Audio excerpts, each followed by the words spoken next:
मैं यही कहना चाहूंगा, जो भी बच्चे, जो भी एस्पायरेट तैयारी कर रहे हैं आगे, कि वो अपने मटेरियल को कंसोलिडेटेड रखें। हम्म, वो एक बार डिसाइड कर ले कि हाँ मुझे यही पढ़ना है और बारंबार पढ़ना है।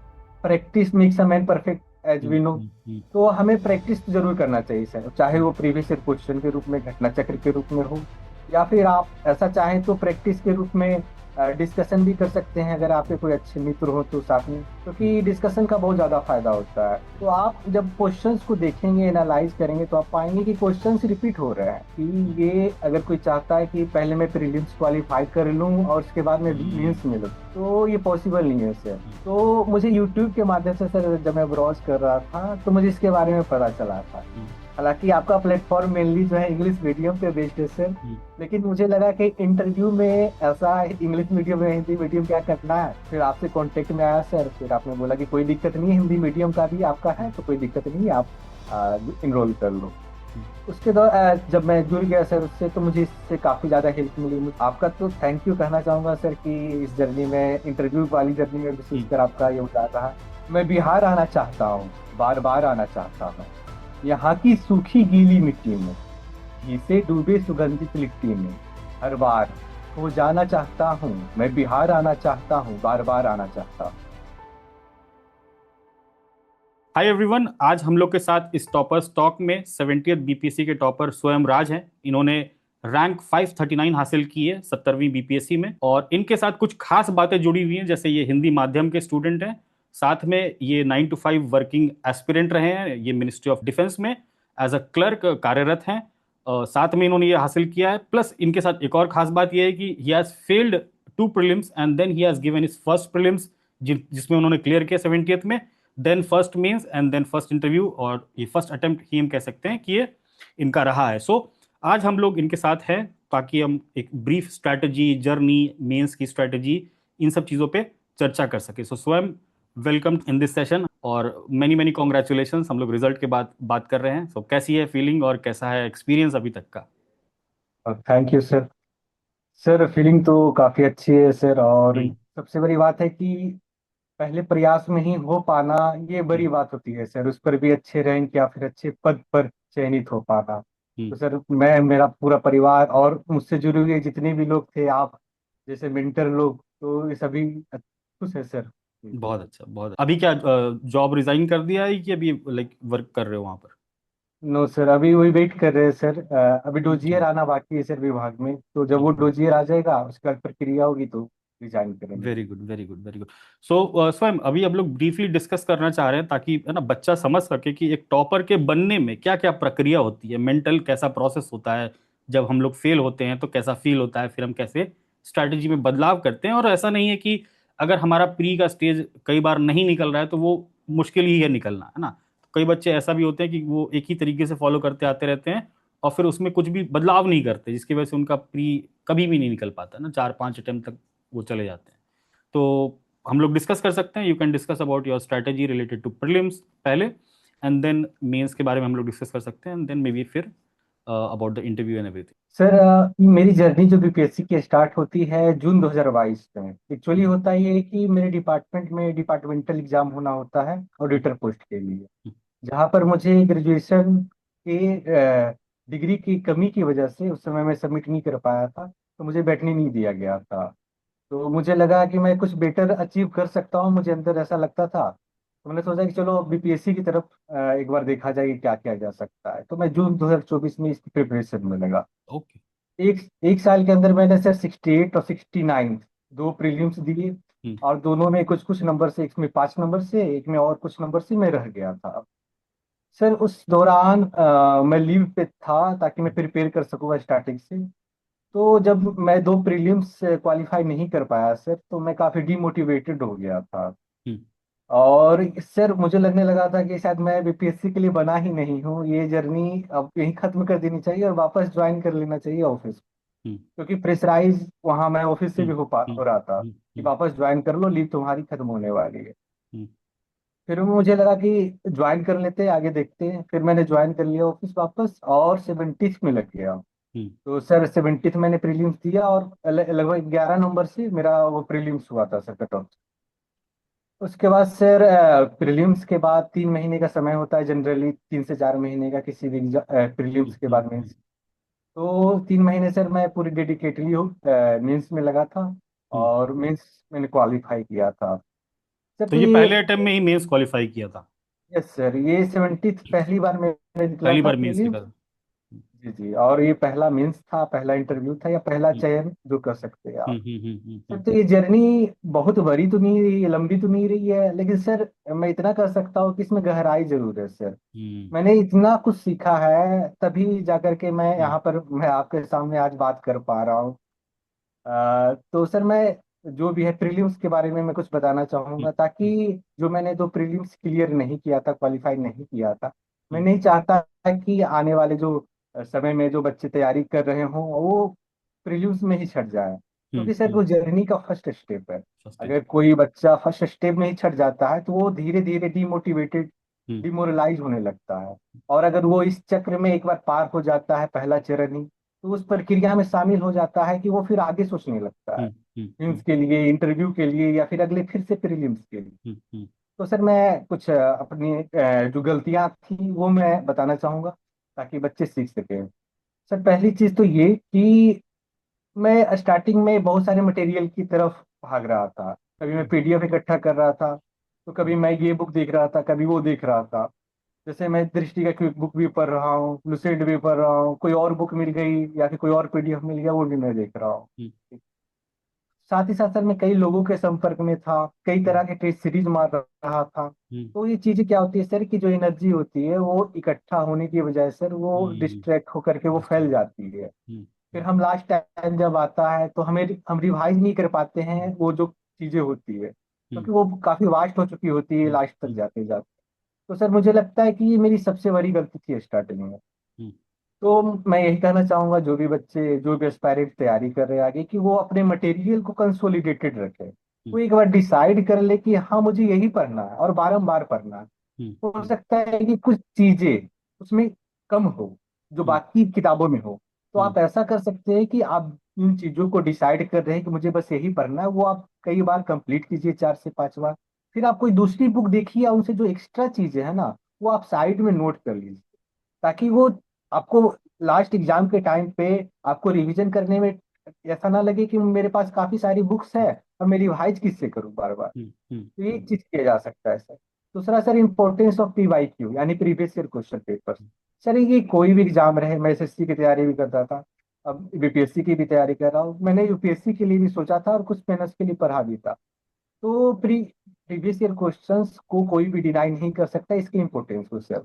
हम्म। क्वेश्चंस रिपीट होते हैं या फिर उसी पैटर्न पे होते हैं, पैटर्न कई पे। बार ऐसा होता है कि पैटर्न में बदलाव आता है लेकिन वो काफी कम होता है। हम्म। तो मैं यही कहना चाहूंगा कि आप घटना चक्र या फिर यूथ कंपटीशन पब्लिकेशन की बुक्स आती है प्रीवियस हम्म। ईयर क्वेश्चंस पे, आप जरूर लगाएं और बार बार लगाएं। हम्म। और वो सब्जेक्ट वाइज वाला लगाएं। कई मेरे भी एक पुराने मित्र थे, वो पूछ रहे थे कि मैं तो लगा रहा हूँ, तो कौन सा लगा रहा हूँ, तो जो हम्म। बीपीएससी स्पेशल जो है ना हम्म। घटना चक्र, वो मैं लगा रहा हूँ। मैंने बोला नहीं, आप ऐसा कीजिए, आप सब्जेक्ट वाइज आता है प्रीवियस ईयर क्वेश्चन का, आप हम्म। वो लगाइए। तो हम्म। आप वो जरूर लगाना चाहिए सर। बिल्कुल। तीसरी बात ये है सर कि practice makes a man perfect, as hmm. We know. Hmm. Hmm. तो हमें प्रैक्टिस जरूर करना चाहिए सर, चाहे हम्म। वो प्रीवियस ईयर क्वेश्चन के रूप में, घटना चक्र के रूप में हो, या फिर आप ऐसा चाहें तो प्रैक्टिस के रूप में डिस्कशन भी कर सकते हैं, अगर आपके कोई अच्छे मित्र हो तो साथ में, हम्म। क्योंकि डिस्कशन का बहुत ज्यादा फायदा होता है। हम्म। मैं भी करता था सर, जब मैं ऑफिस से आता था हम्म। तो और भी दोस्त जो पोस्टेड है अलग जगह पर और तैयारी तैयारी कर रहे कर हैं रहे हैं। बीपीएससी की, तो 1 से 1.5 घंटे में डिस्कस जरूर कर लेता था, जो भी होमवर्क लेकर के या जैसे भी करना हो टारगेट लेकर के। हम्म। तो सर ये कुछ गलतियां हैं जो मैं बताना चाह रहा था। तो ये प्री की बात हो गई, हमने ना प्री में समझा कि गलतियां क्या करेक्ट की ना, प्रीवियस ईयर क्वेश्चन पे ज्यादा फोकस किया और मे बी है ना उसको अच्छे से एनालाइज किया। जैसे कल ही मुझे एक स्टूडेंट बता रहा था कि सर एडीओ में एक क्वेश्चन पूछा था किसी लॉ से रिलेटेड, साइंस का क्वेश्चन था, और उसी चीज का कंसेप्ट पलट के उसने किसी और एग्जाम में भी पूछा था। तो यही इंटरलिंकेज होता है जिसको समझ के हमें गहराई से तैयारी करनी है पीवाईक्यू की। पीवाईक्यू का जब प्री के लिए कहते हैं तो पीवाईक्यू ये मतलब नहीं कि बस टिक कर दिया, उसके ऑप्शंस को भी देखना है। अगर लग रहा है कि भाई ये ऑप्शन में हम लोग गूगल करके देख लें कि ये कॉन्सेप्ट क्या है या ये क्या है ना, या किसी पर्सनालिटी का नाम दिया हुआ है उसको गूगल करके पढ़ ले, तो क्या पता अगले एग्जाम में उसके बारे में वो पूछ ले। तो प्रीवियस ईयर बिल्कुल सर। क्वेश्चन को करने का मतलब होलिस्टिकली आपको एक बार उसको देखना है, तो वेरी गुड है ना, तो मतलब सर ये। मैं एक चीज और ऐड करना चाहूंगा कि एक वीपीएससी का फेवरेट जो क्वेश्चन रहा है वो हम्म रहा है हायरार्की वाइज, जो क्लासिफिकेशन हम पढ़ते हैं बायोलॉजी में, उसका हम्म हायरार्की हम्म किंगडम से लेकर के हम्म नीचे स्पेसीज वगैरह तक। हम्म। तो अभी हमने देखा है कि अभी यूपीएससी एपीओ का एग्जाम एपीओ का करवाती है, एग्जाम। और एक और जो है टेक्निकल रिसर्च पेपर का सॉरी रिसर्च ऑफिसर का करवाती है। तो हम्म। हमने देखा है कि सेम तरह का जो क्वेश्चन था वो दोनों में रिपीट कर दोनों रही में है। रिपीट तो करेंगे। आप जब क्वेश्चंस को देखेंगे, एनालाइज करेंगे, तो आप पाएंगे कि क्वेश्चंस रिपीट हो रहे हैं। आप एक ही बार निकालेंगे कोई बीपीएससी का एग्जाम, तो आप बारम्बार जो है आप निकालना शुरू कर देंगे, हम्म फिर ये हम्म आपकी जर्नी प्रीलिम्स वाली नहीं रुकेगी। सर हम्म एक चीज और ऐड करना चाहेंगे कि जनरली क्या होता है कि कई बार याद करना टफ हो जाता है, हम्म हम बार बार देखते हैं, हम्म हम याद नहीं कर पाते, सोचते हैं लेकिन याद नहीं हो पाता। हम्म तो मैं चाहूंगा कि सर मैंने जो यूज किया था निमोनिक टेक्निक, तो आप हम्म चाहें तो निमोनिक का यूज कर सकते हैं। हम्म।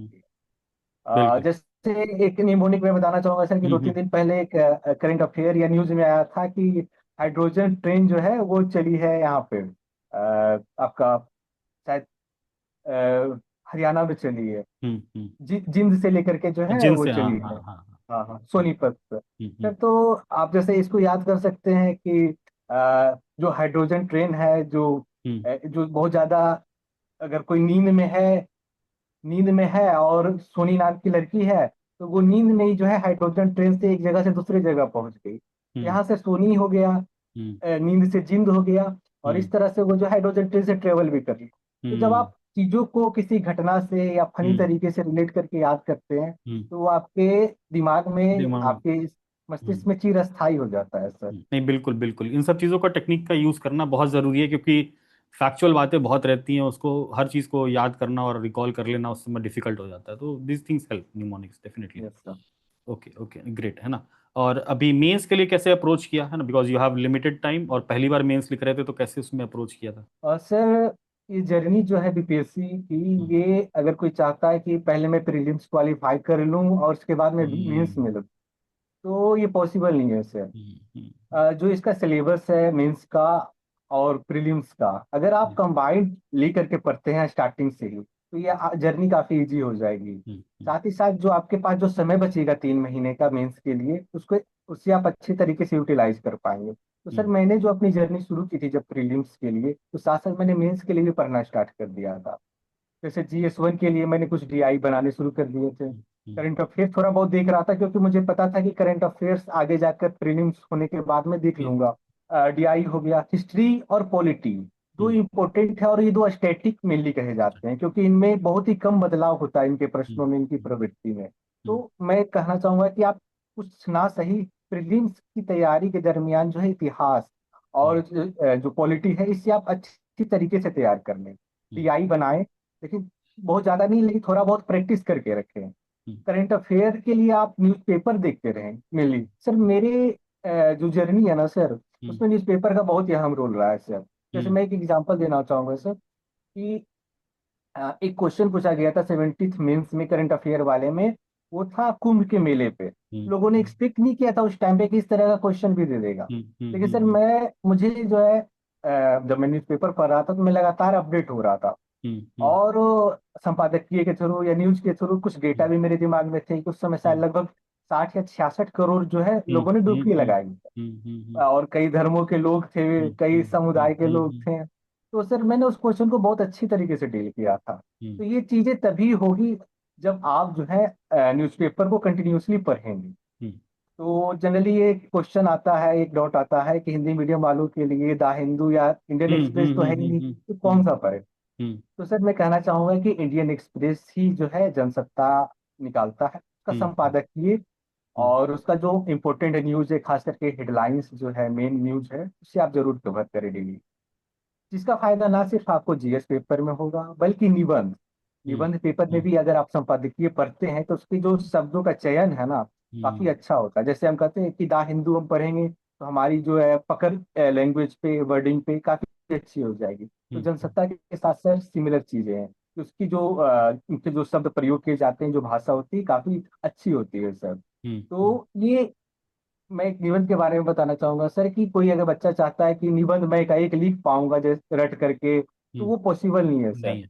अगर लिख भी लेता है तो उसे वो अच्छे मार्क्स नहीं मिलेंगे, हम्म फिर वो हम्म कम्पिटिट नहीं कर पाएगा या अच्छा रैंक हम्म नहीं ला पाएगा। हम्म हम्म तो सर ये एक तरह से अनवरत चलने वाली यात्रा है। अगर आप कोई तैयारी बीपीएससी का करना चाह रहे हैं तो आप अभी से स्टार्ट कर दीजिए। न्यूज़पेपर पढ़ना, हम्म संपादकीय हम्म पढ़ना, कोर्स पढ़ना, सुक्तियां पढ़ना, और अपना जो है एक नोट्स तैयार करना शुरू कर दीजिए सुक्तियों का। इसके लिए आप मदद ले सकते हैं। मैं भी एक पीडीएफ शेयर कर दूंगा सर के साथ में, तो वो भी हम्म, आप देख सकते हैं कि एक बिल्कुल। अच्छा कलेक्शन है कि हर एक भय पे मेरा है, लालच पे मेरा है। उसके बाद साहित्य पे मेरे पास जो है कलेक्शन है 8 से 10 बहुत अच्छी अच्छी हम्म सूक्तियों का। तो आप उन्हें जो है याद कीजिए, सामने चिपका लीजिए, हम्म ताकि आपकी नजर बार बार चलती जाए। एक चीज और मैं निबंध के बारे में बताना चाहूंगा सर, कि होता क्या है ना, कि हम सुक्तियां याद तो कर लेते हैं, ठीक उसको है, यूज कैसे लेकिन करना जब है।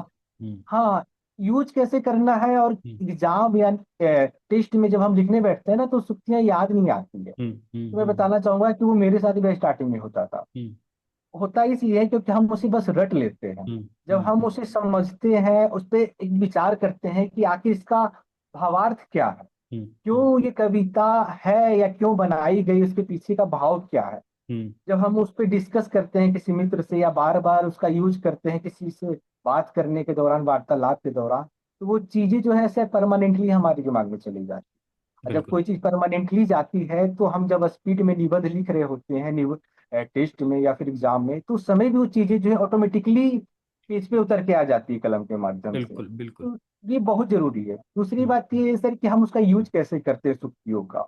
हम्म तो ये जो है सुक्तियों का यूज आप करना तभी सीखेंगे जब आप टॉपर्स के कॉपीज पढ़ेंगे, संपादकीय पढ़ेंगे, और अच्छे अच्छे आप निबंध पढ़ेंगे तो हम्म ठीक है सर।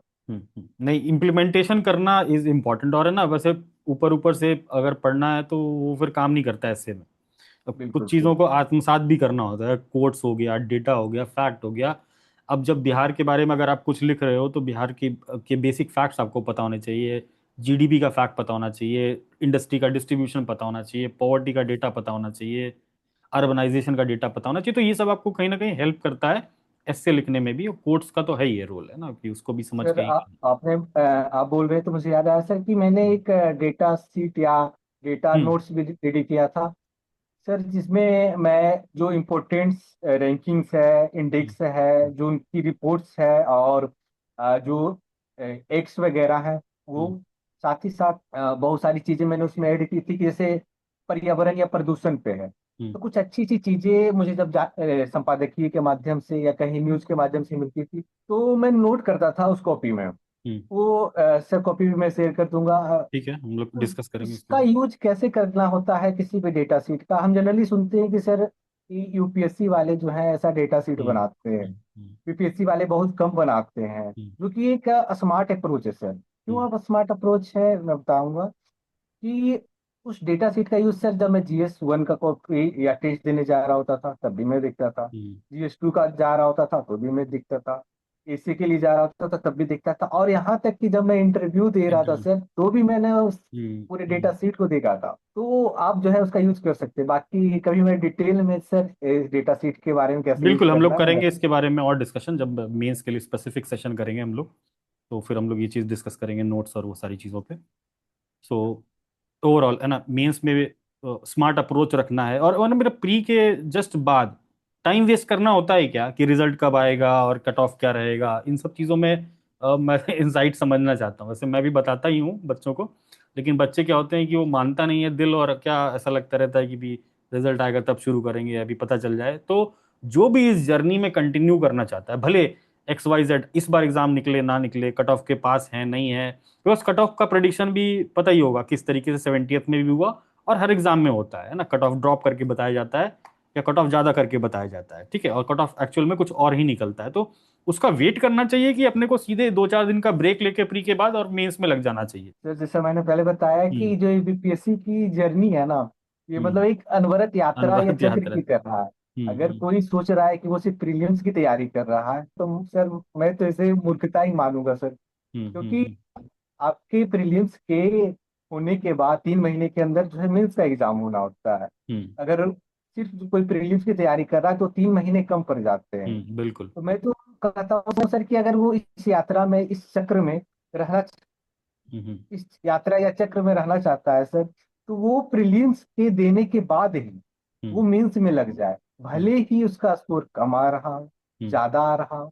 जैसे मेरा मानना ये भी है सर कि मान लीजिए कि मेरा स्कोर कम आ रहा हो प्रीलिम्स में, हो सकता हम्म। है कि मैं क्वालिफाई ना कर पाऊँ, हम्म। लेकिन क्या जो मैं उसके बाद मेंस की तैयारी में लगूंगा, क्या वो तैयारी बेकार जाएगी? तो हम्म। नहीं, वो तैयारी अगले मेंस में या अगली प्रीलिम्स जब निकलेगा तो उसमें काम आ जाएगी। तो मैं तो यही मानता हूँ कि सर कि प्रीलिम्स देने के बाद लग जाना चाहिए मेंस की तैयारी में। हो सकता है इस बार ना सही, अगली बार जरूर काम आएगा वो। बिल्कुल बिल्कुल, है ना, बिकॉज क्योंकि आंसर राइटिंग भी क्या है, एस्से राइटिंग क्या है, सब कुछ स्किल है, स्किल सीखने में टाइम लगता है और अपना यूनिक स्किल बनाने में टाइम लगता है। शुरू में तो स्टूडेंट्स इधर टॉपर की कॉपी देखेंगे, इधर देखेंगे, उधर देखेंगे, कुछ लिखेंगे, इसको ही समझने में फिल्टर डाउन करते करते करते करते अपनी एक शैली बन जाती है धीरे धीरे, और उसके बाद फिर परफेक्शन के लेवल तक जाया जाता है। तो इस प्रोसेस में टाइम लगता है, स्किल का पूरा गेम है ना। वेरी गुड, है ना। I think you have done all the things what is required, जो एक्चुअल में टॉपर्स करते हैं थ्रू आउट, आज नहीं मतलब सालों से जो करते आ रहे हैं, you have followed that particular thing. इस पे करना, एग्जीक्यूट करना ज्यादा इंपॉर्टेंट है ना। पता तो सबको रहता है कि एनसीईआरटी पढ़ना है, आंसर लिखना है, ये करना है, वो करना है, बट जो एक्चुअल में एग्जीक्यूट कर देता है सही समय पे, मुझे लगता है उसको सफलता जल्दी मिल जाती है। सो फिर एक चीज और मैं ऐड करना चाहूंगा कि इस बार जो है 17वीं बीपीएससी में हिंदी माध्यम वालों का रिजल्ट जो है थोड़ा सही नहीं गया है, क्योंकि लगभग कहा जा रहा है कि 15 से 17% हिंदी माध्यम के लोग ही है। तो सर मैं ये कहना चाहूंगा कि इससे परेशान होने वाली बात नहीं है, ये अप्स एंड डाउन्स होते रहते हैं होते रहे। बीपीएससी में। कई बार हिंदी माध्यम वाले अधिक रिजल्ट देते हैं तो कभी बार अंग्रेजी माध्यम वाले।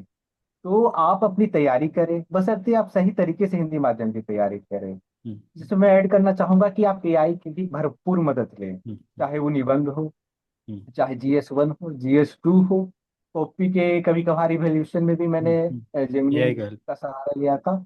और अपने शॉर्ट नोट्स बनाने में, चाहे वो करंट अफेयर का हो या फिर हिस्ट्री का हो, मैंने उसका यूज किया था। कई बार चीजें हमें समझ में नहीं आती है, हमें लगता है कि हम बस रट रहे होते हैं, तो आप उस टॉपिक को या उस नोट्स को पार्टिकुलरली आप जेमिनी या फिर चैट जीपीटी पे डाल करके आप उसे एक्सप्लेन करने के लिए बोल सकते हैं। ये हिंदी माध्यम वालों के लिए सर। दूसरी चीज ये है सर कि जो जेमिनी है वो हिंदी माध्यम वालों के लिए सबसे बेहतर है सर। मैंने चैट जीपीटी भी यूज अच्छा। किया है और बाकी हम्म। बहुत सारे प्लेटफॉर्म यूज किए, हम्म। हम्म। लेकिन सबसे बेटर जेमिनी है। उसका OCR एक होता है जो कि आपके हिंदी के हैंड रिटन नोट्स को सबसे अच्छे तरीके से समझता है। हम्म। तो मैं हिंदी माध्यम वालों को यही कहूंगा कि आप जेमिनी का सहारा सबसे अधिक लें किसी अन्य हम्म। AI प्लेटफॉर्म के कंपैरिजन कंपैरिजन में। नहीं, ठीक है, वेरी गुड, है ना। मेंस पे हम लोग विस्तृत चर्चा करेंगे एक बार जब प्री हो जाएगा, है ना, जब प्रॉपर बच्चे स्टार्ट करेंगे, तो हम लोग एक बार वापस से एस्से और इन सब चीज़ों पे नोट्स कैसे बनाना है, इन सब चीज़ों पे डिटेल में एक बार वापस से डिस्कस करेंगे।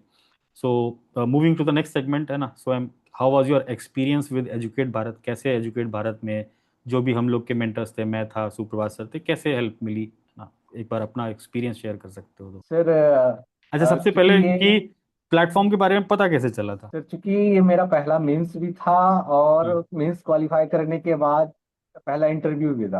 हम्म। सच पूछिए तो मुझे पोस्ट के बारे में भी पता नहीं था कि पोस्ट की क्या है नहीं है। हम्म। हम्म। तो मेंस के जब वहाँ पे पोस्ट पे रेफरेंस मांगा जाता है, तो सर मैंने तो ऐसे ही पोस्ट पे रेफरेंस डाल दिया था, थोड़ा बहुत मुझे जो भी आइडिया लगा था आसपास से। तो हम्म। हालांकि इंटरव्यू में ये मौका हटा दिया गया था, हम्म। हम्म। लेकिन क्योंकि ऐसा होता है कि इंटरव्यू के दौरान जो है पोस्ट प्रेफरेंस सबसे रिलेटेड क्वेश्चन पूछे जाते हैं हम्म। इंटरव्यू में। हम्म। हम्म। तो मुझे अधिक जानकारी ना होने के कारण मैं काफी परेशान था कि आखिर कहीं से तो हम्म। कुछ तो पता चले कि हम्म। हम्म। जेन्युइन सा कि कहाँ क्या होता है नहीं हम्म। होता है, या किस तरह के क्वेश्चन अराइज होते हैं इंटरव्यू में। हम्म। तो मुझे यूट्यूब के माध्यम से सर जब मैं ब्राउज कर रहा था तो मुझे इसके बारे में पता चला था। हम्म। हालांकि आपका प्लेटफॉर्म मेनली जो है इंग्लिश मीडियम पे बेस्ड है सर, हम्म। लेकिन मुझे लगा कि इंटरव्यू में ऐसा इंग्लिश मीडियम या हिंदी मीडियम क्या करना है। हम्म। जो मैं फिर आपसे कांटेक्ट में आया सर, फिर आपने बोला कि कोई दिक्कत नहीं है, हिंदी मीडियम का भी आपका है हम्म। तो कोई दिक्कत नहीं है, आप इनरोल कर लो। हम्म। उसके बाद जब मैं जुड़ गया सर उससे, तो मुझे इससे काफ़ी ज़्यादा हेल्प मिली। मुझे पता चला कि पोस्ट प्रेफरेंस जो मैंने डाला है जो टॉप 5 के, उसमें क्या क्या उसके काम है, ताकि मैं वहाँ इंटरव्यू के लिए प्रिपेयर रह सकूँ। फिर किस तरह के क्वेश्चन अराइज होते हैं, क्योंकि मेरा ऑप्शनल जो है हिस्ट्री रहा है हम्म। और ग्रेजुएशन मेरा हिंदी साहित्य रहा है। तो सर मैं एक आपका तो थैंक यू कहना चाहूंगा सर कि इस जर्नी में, इंटरव्यू वाली जर्नी में हम्म विशेषकर आपका योगदान रहा। एक रितंबरा मैम है, उनका हम्म बहुत ही अच्छा सर योगदान रहा है। उनसे मैंने बहुत कुछ सीखा है। वो मतलब कि काफी विनम्रता जो है ना सर, वो मैं काफी इम्प्रेस हो गया था जब मैं उनसे जुड़ा था। इंटरव्यू उन्होंने हम्म लिया था मेरा। हम्म तो चीजें सर जरूरी नहीं है कि जो बताई गई हो, पढ़ाई गई हो, सिर्फ हम वही सीख सकते हैं। हम्म, कुछ चीजें ऐसी होती है कि आप ऑब्जर्व करके भी बिल्कुल आप अपने अंदर आत्मसात कर सकते हैं। बिल्कुल तो एक बिल्कुल। चीज जो है सर मुझे बहुत अच्छी लगी थी रितंबरा मैम के बारे में, हम्म जो मुझे लगता है कि हर एक व्यक्ति को जो है विनम्रता अपने अंदर लानी चाहिए जहां तक संभव हो सके सर। हम्म तो ये जो प्रिपरेशन थी सर इंटरव्यू के दौरान सर, उसमें आपके प्लेटफॉर्म की बहुत ही हेल्प मिली थी। बाकी मॉक इंटरव्यू जो हुए थे, जो फीडबैक मुझे मिला था आप लोगों की तरफ से सर, और जो करंट अफेयर सेशन किए गए थे, तो सर सबकी सबकी तरफ से मुझे काफी अच्छी काफी हेल्प मिली कॉम्प्रिहेंसिव थी। था वो प्रोग्राम एक्चुअली। यस सर, बिल्कुल बिल्कुल सर। सो फाइनली स्वयं आफ्टर दिस लॉन्ग सेशन जो हमने डिस्कस किया इतनी सारी बातें, यस मुझे तुमसे एक चीज रिक्वेस्ट करनी है। You should recite one poem for us, है ना। Since he is Hindi literature student और he is fond of writing poems also, I request him to recite one poem which कब लिखा था स्वयं वो वाला पोएम? सर ड्यूरिंग द ये interview mains के ना? मेंस, हाँ नहीं जनवरी सर, मेंस के तरह में। मेंस जी के जी टाइम में, है ना। Sir. So he has written one जी जी। पोएम ड्यूरिंग हिज मेंस, तो please if you can recite. Actually इस कविता को लिखने के पहले पीछे का क्या भाव था वो थोड़ा सा बता देते हैं, हम्म क्योंकि जब हम भाव को जान लेते हैं तो कविता को समझना या फिर महसूस करना आसान हो जाता है। हम्म कि 8 साल, 8.5 साल से मेरी पोस्टिंग यहाँ नई दिल्ली में ही है। हम्म लेकिन कहीं ना कहीं मेरा जुड़ाव जो रहा है बचपन से बिहार से रहा है। तो मैं सच में जाना चाहता था हमेशा से बिहार में ही, वहाँ ही सर्व करना चाहता था। लेकिन संयोग बस, जिसे आप कह सकते हैं पेट पालना, हम्म उस लिए हम्म इस कारण से मुझे दिल्ली में रहना पड़ा। तो जो मेरा ये भाव था, जो मेरी आकांक्षा थी कि मैं बिहार आना चाहता हूँ, उस कवि भाव पे जो है मैंने ये कविता लिखी थी कि मैं बिहार आना चाहता हूँ, हम्म जो मैं पढ़ रहा हूँ। मैं बिहार आना चाहता हूँ, बार बार आना चाहता हूँ, यहाँ की सूखी गीली मिट्टी में, घी से डूबे सुगंधित लिट्टी में, हर बार खो जाना चाहता हूँ। मैं बिहार आना चाहता हूँ, बार बार आना चाहता हूँ। फिर से बचपन के खेलों में, मित्रों के संग मेलों में, ललचाती बुलाती रंग बिरंगी खिलौनों के ठेलों में, फिर से खो जाना चाहता हूँ। मैं बिहार आना चाहता हूँ, बार बार आना चाहता हूँ। खिड़की किनारे बैठे रेल में, खेतों की पगडंडियों के मेल में, इठलाती बल खाती गेहूं धान की बालियों के खेल में, फिर से हो जाना चाहता हूँ। मैं बिहार आना चाहता हूँ, बार बार आना चाहता हूँ। बीत चुके अपने कल में, शेष अशेष स्मृति पटल में, अब सो जाना चाहता हूँ उनका ही हो जाना चाहता हूँ। मैं बिहार आना चाहता हूँ, बार बार आना चाहता हूँ, हर बार आना चाहता हूँ। वेरी यही गुड कविता। वेरी गुड वेरी गुड, बहुत ही मार्मिक है थैंक और बहुत ही इमोशनल। मैंने तो पढ़ा था पहले भी, तो मैं चाह रहा था कि सबके सामने ये तुम बताओ। सो कीप दिस, है ना, मतलब इस चीज को संभाल के रखना। ये तुम्हारा अपना एक पर्सनल स्पेस है जहाँ तुमको एक कंफर्ट मिलेगा पूरी लाइफ। इस स्किल को डेवलप करना, इसको और आगे बढ़ाना, है ना, ये पोएट्री और ये सब चीजें जो साहित्य वाली चीजें हैं। तो जैसे रितंबरा मैम का एग्जांपल दिया, she is also doing job also, और साथ में she is a Kathak dancer also. पता है क्या उनके बारे में? She is a very famous you. Kathak dancer इन बिहार, है ना। तो उन्होंने उस चीज को संभाल के रखा है, अपनी हॉबी को करते रहना और be humble and do the good work. Sir और कुछ सर पीडीएफ एक्स्ट्रा है तो एक मेरा छोटा मोटा टेलीग्राम है जिसपे मैं पीडीएफ वगैरह कुछ एक्स्ट्रा चीजें मिलती है बिल्कुल तो मैं डाल देता हूँ। तो अगर बिल्कुल, मैं शेयर कर दूंगा वो लिंक, है ना, मुझे दे देना, मैं वो शेयर कर दूंगा लिंक टेलीग्राम पे भी, और यूट्यूब के नीचे भी लगा दूंगा मैं। ऑल द वेरी बेस्ट, और हम लोग मिलते हैं, है ना, बहुत जल्द मिलेंगे जब पटना आएंगे या गया आएंगे तो। और साथ में ये मेंस का जो हमने डिस्कस किया उसको डिटेल में भी डिस्कस कर लेंगे एक बार, when the people are ready for mains. ठीक है। ओके।